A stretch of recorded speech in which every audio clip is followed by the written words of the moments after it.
Grace still remembered the warmth of her son's small hands on the morning of his birthday. She tied a handmade necklace around young Ethan's neck. A matching one hung around her own.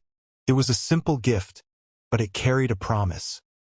No matter where life took them, they would always find each other. Later that day, Ethan overheard his classmates talking about birthday cake. He wanted to surprise his mother, to bring her something special. But that small act of love turned into a nightmare. When Grace collapsed from exhaustion, Ethan vanished into the crowd and never came back. That day shattered a family forever. 20 years passed, yet Grace and her husband Robert never moved from their old house in Camden. The walls aged, the paint peeled, but hope never left. Every birthday, Grace baked a cake and waited. She believed that if Ethan ever returned, he would come home.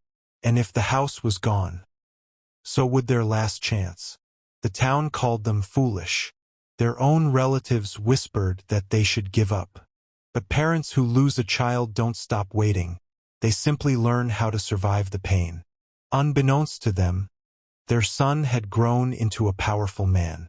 At 26, Ethan had become the new CEO of Carter Group, one of the largest corporations in the country. He returned to Camden on business, overseeing a massive redevelopment project. No one recognized him.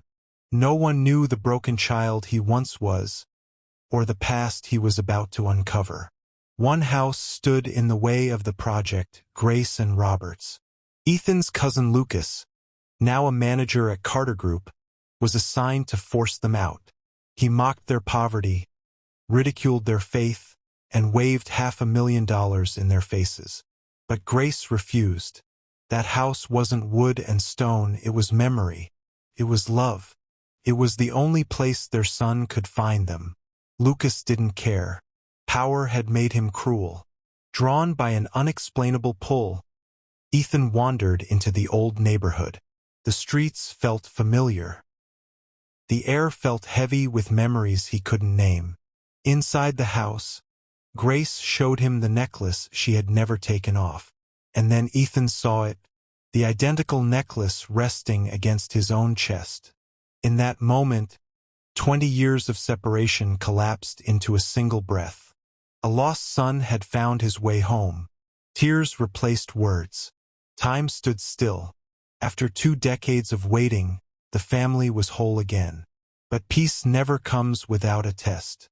Relatives arrived that night, sneering at Ethan's plain clothes and quiet presence. They mocked his parents for raising a failure. They demanded the demolition contract be signed.